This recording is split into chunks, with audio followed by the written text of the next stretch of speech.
So the next application we're going to talk about is still a lighting application, but not a lighting application where we're controlling a remote phosphor light fixture. So remote phosphor is a fantastic technology, but it's not appropriate for every lighting application.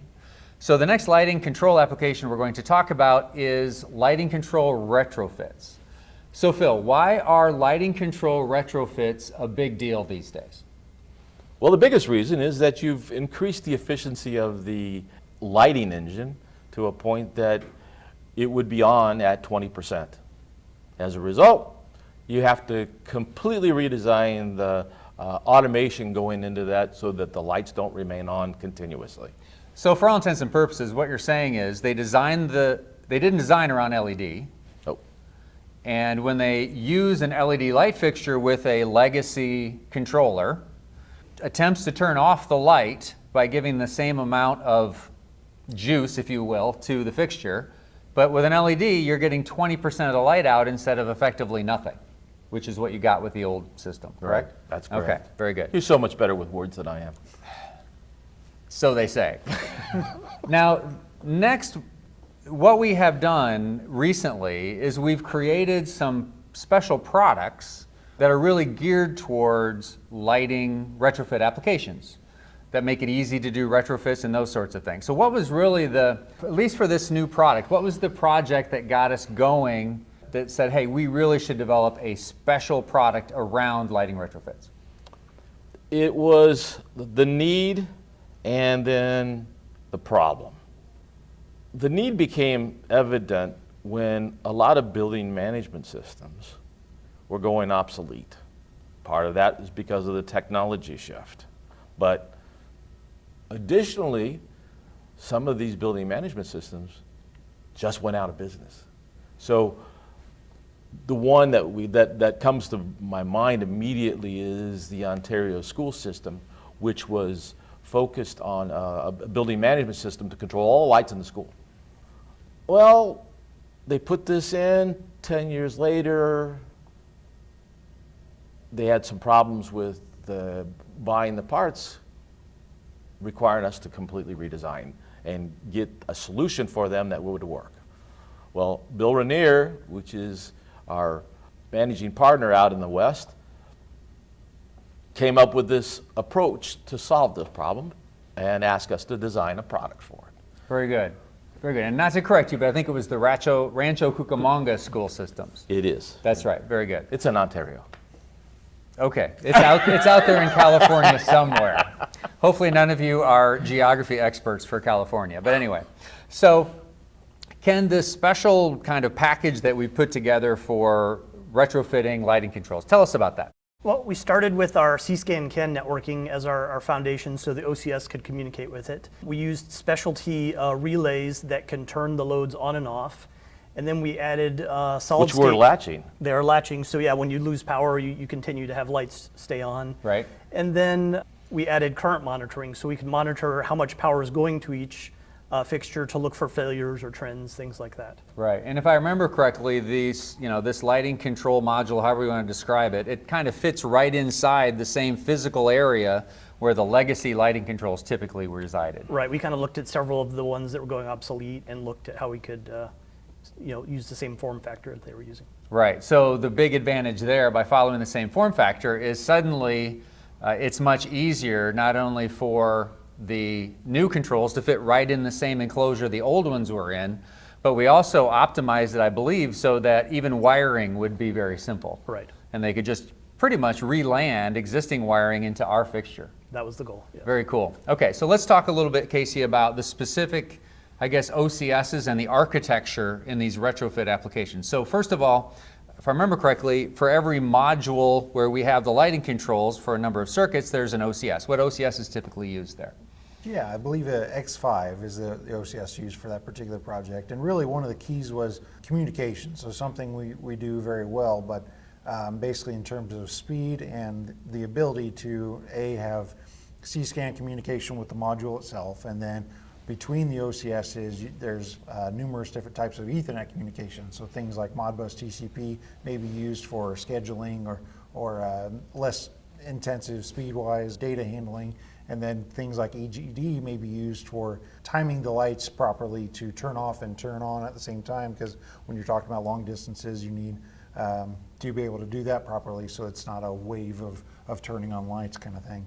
So having all that in the package of an X5 was really an advantage to being able to use that product. Right. Don't forget that the building management system required BACnet. Yes. Well, that's And true. That's one extra thing that's been built in there as well. So that's a very good, again, going back to communication is really the key to a lot of that application. So that's one more item in there for sure. And then also, they wanted to be able to control the lights from their phone. Yes, so we've got WebMI as one more layer of communication of that particular setup that, again, they can do remotely, which is very nice for that kind of application as well. So if I remember correctly, not only have we done things like school systems, where as they have legacy, lighting controllers fail on them and they can't get replacements, they can one by one as needed replace it with a Horner solution. But we've also, I believe, done a large airport out in California as well. Is that correct? Yeah, I believe so. Right, and at that scenario, I think there's still X5s located at each lighting module, if you will. Yep. But they've layered on top of that, I think, some larger OCSs as well. Yeah, I believe they have some 10 or 15 inches. So not only do you have, again, communication going between the X5s, but then you also have additional layers of communication to the larger screens as like supervisors for the systems as well. Exactly. To avoid TSA involvement here, we shouldn't mention the name of that airport. Okay, I'm glad we haven't mentioned the name of that airport then.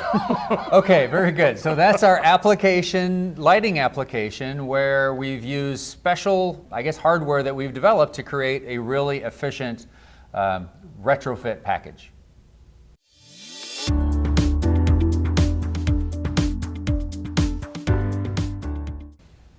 Okay, our final lighting application we're going to discuss today is one that's sponsored by our partner, LightsOnSites. So LightsOnSites is a specialty integrator in California that has used Horner OCS as kind of the control of some of their systems for municipal lighting control. So Casey, let's talk about that a little bit. So sure.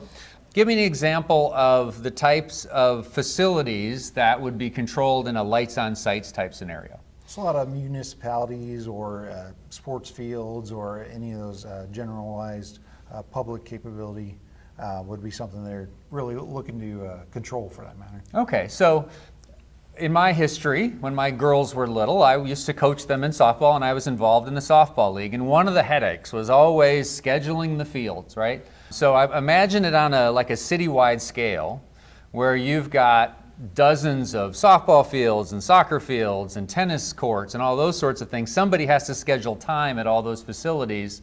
And I think that's where LightsOnSites really comes into play. Now, what did they do in terms of the interface at each site, at each sporting field? That's where they used OCS, is that correct? Yeah, so they would use them for things like gates or lights to basically have some management and login for different type slots. So you would allocate yourself to a certain time slot for X field, and then basically when you arrive or log into that location, basically you'd have lights go on while you're there for your allocated time slot, and then once that was up, the actual lights would go off to be able to not be on all the time and save energy in that respect, but B, again, have some management of control of when each user is supposed to be at an appropriate field.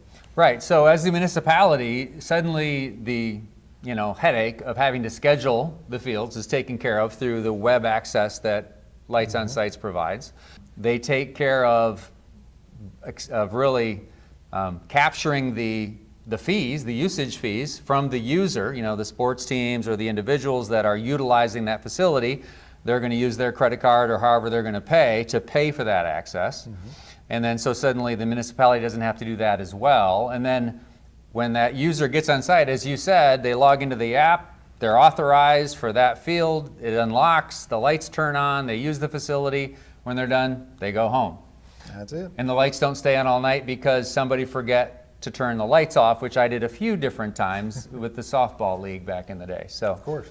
Very cool application. Again, they use OCS as kind of the hardware basis. And then the rest of it is really web development from both a website and an app basis. So LightsOnSites is a really cool application concept that's kind of spreading to multiple municipalities, and it's something that you should take a look at.